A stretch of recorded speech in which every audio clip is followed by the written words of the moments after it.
Pour d'abord commencer, l'anesthésiste, le médecin anesthésiste réanimateur, c'est celui qui s'assure principalement de la sécurité du malade pendant l'opération.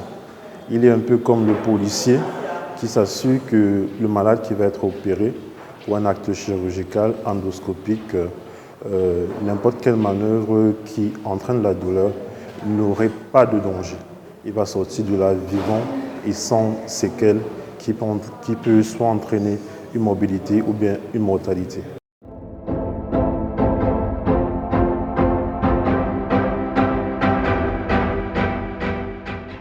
Le département de l'AXI contient effectivement le service d'anesthésie et a décidé d'organiser des petits thèmes de réflexion pour essayer de maximiser la sécurité du patient pendant les anesthésies et essayer d'éclairer l'opinion, le public sur cette spécialité-là qui est très peu connue.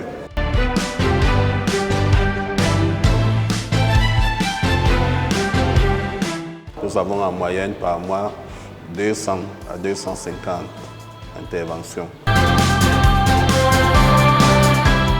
Par exemple, des patients qui nécessitent des fibroscopies, des enfants agités qui doivent passer des scanners ou des IRM, ou bien des malades qui doivent subir des pansements. Donc, vous voyez que l'anesthésie ne se limite pas au bloc opératoire. Il n'y a pas de petite anesthésie. Anesthésie égale anesthésie. Parce qu'on a vu des malades faire des arrêts cardiaques juste avec une simple infiltration de xylocaïne. Donc, le risque est le même. Les complications arrivent souvent durant un acte chirurgical où le malade est mis sur anesthésie. Ces complications sont assez, on va dire qu'elles sont rares. Elles ne sont pas fréquentes, mais le problème de ces complications, c'est qu'elles peuvent engendrer si elles n'entraînent pas le décès, quand elles sont très graves, c'est qu'elles peuvent entraîner des séquelles neurologiques qui peuvent être chroniques et qui peuvent durer tout le restant de la vie. Mais les complications les plus fréquentes qu'on peut avoir, ce sont des complications cardiovasculaires, c'est-à-dire sur le plan hémodynamique du malade, la tension, le pouls, comment c'est régularisé. Là, on va avoir une hypotension, une baisse de la tension, on va avoir une hypertension, une augmentation de la tension, un trouble du rythme cardiaque, le battement de cœur qui va commencer à battre anormalement. Et dans des cas graves, on peut avoir un arrêt cardiaque.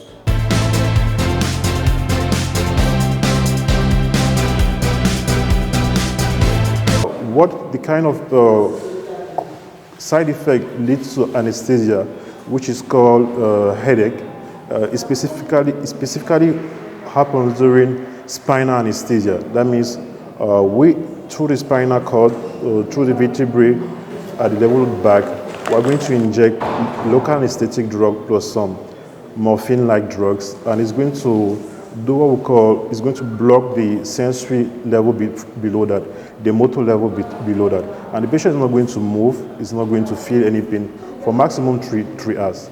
Now, depending on how this technique is being done, there are some little intricacy about it.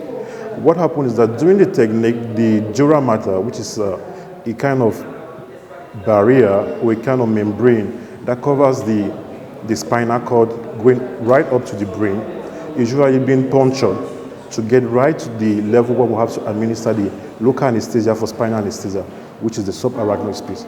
So when this dura mater is being punctured, if it's been punctured several times, because we are trying to locate the space very well, if it's been punctured with a big needle compared to a small needle, the patient can develop what we call post-dural puncture headache after surgery.